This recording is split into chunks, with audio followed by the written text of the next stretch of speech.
안녕하십니까 동역자 여러분. 오늘 잠언 21장 전반부 같이 보도록 하겠습니다.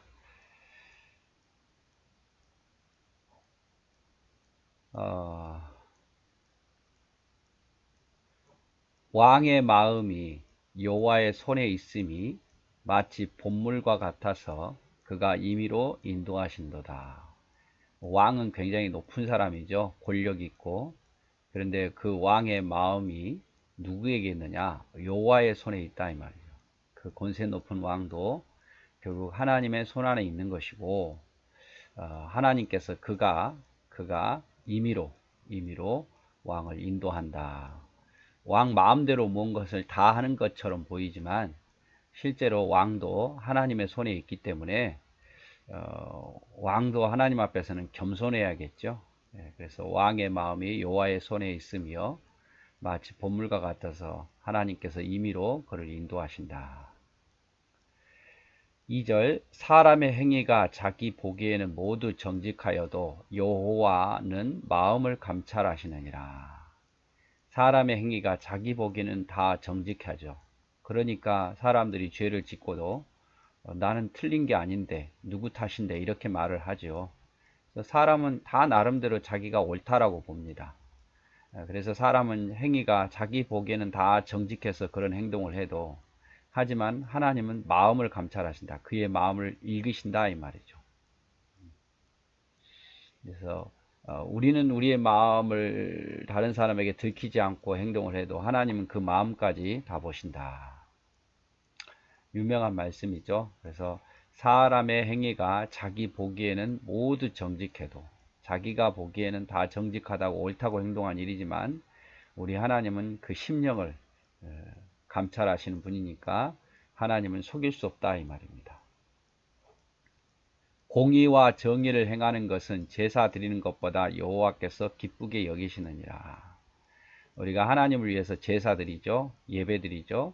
그러나 제사도 기뻐하시고 예배도 기뻐하시지만, 그러나 공의와 정의가 없는 제사와 예배는 하나님이 기뻐하지 않으신다 이 말이죠. 그래서 공의와 정의를 행하는 것이 제사 드리는 것보다 하나님이 더 기쁘게 여긴다. 진정 하나님이 원하시는 것은 공의로운, 정의로운 자, 공의로운 자, 그래서 정직한 자, 이런 자를 하나님이 기뻐하신다 이 말이에요.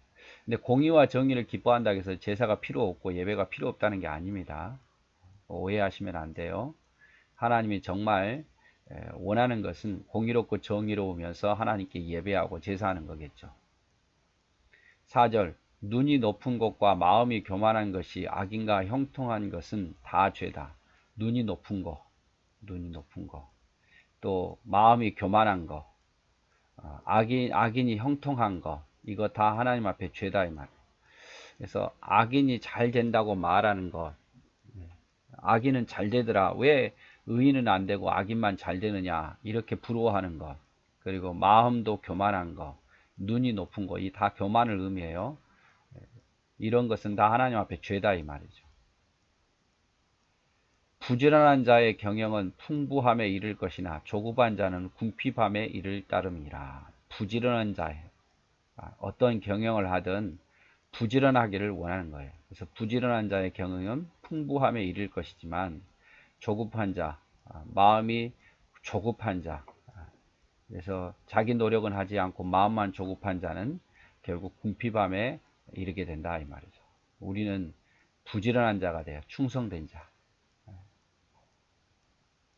공의와 정의를 행하는 것은 제사 드리는 것보다 여호와께서 더 기쁘게 여기시느니라. 공의와 정의를 행하는 것.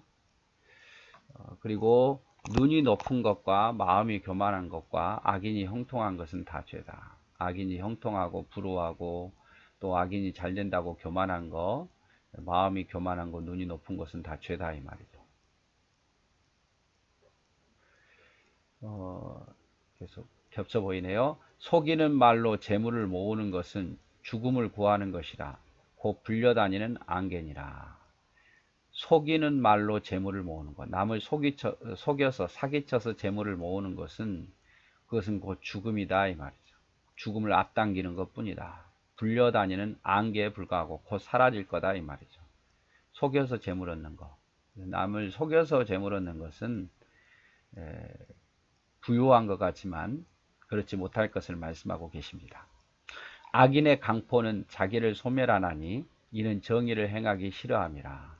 악인의 강포는 악인이 하는 그런 강포한 행동은 폭력적인 행동은 자기를 스스로 소멸하고 소멸하게 된다. 왜?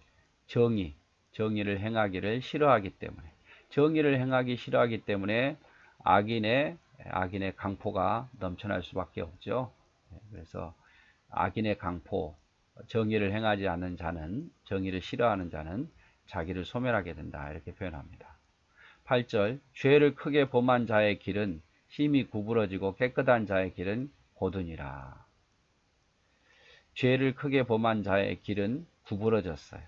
구부러졌고 하지만 깨끗한 자의 길은 곧다.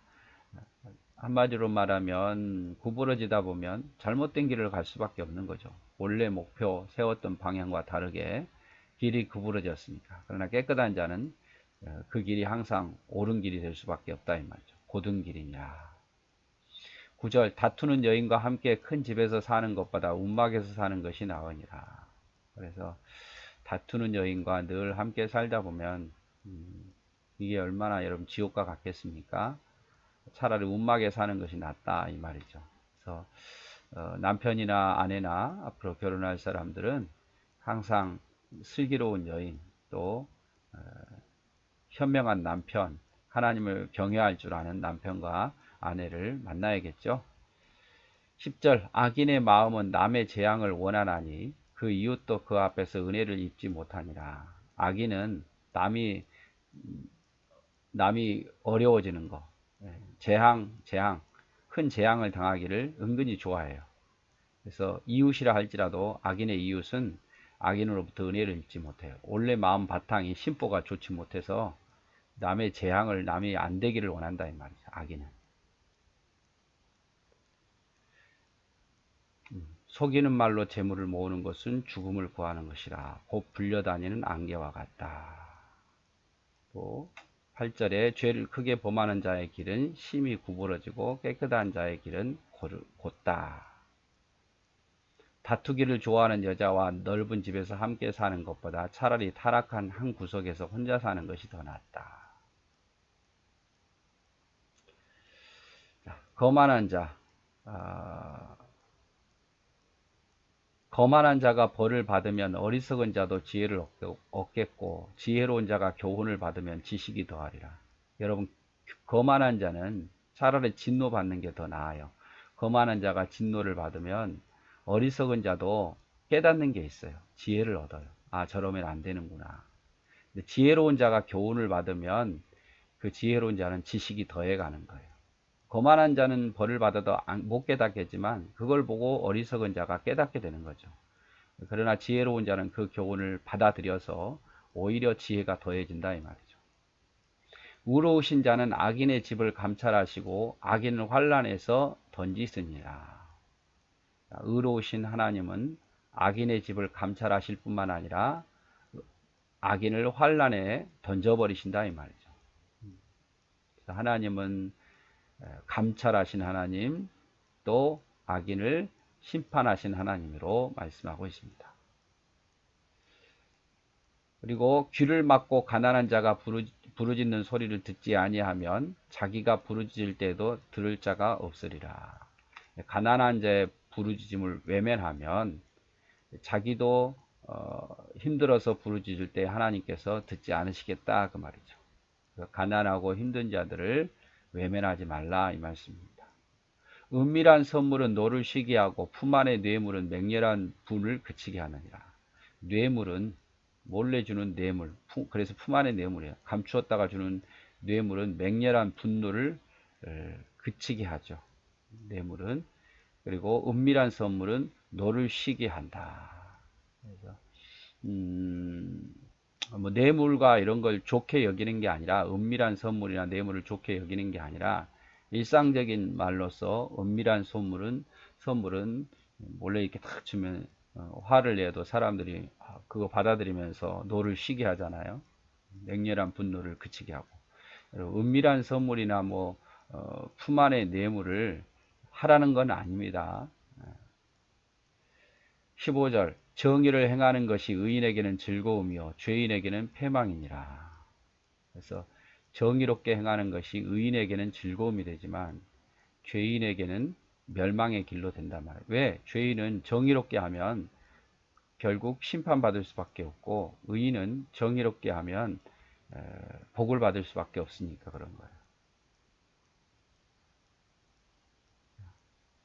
귀를 막아 가난한 자의 부르짖는 소리를 듣지 아니하면 자기의 부르짖을 때에도 들을 자가 없느니라. 잠언 21장 13절 말씀. 예, 오늘은 여기까지 보도록 하겠습니다.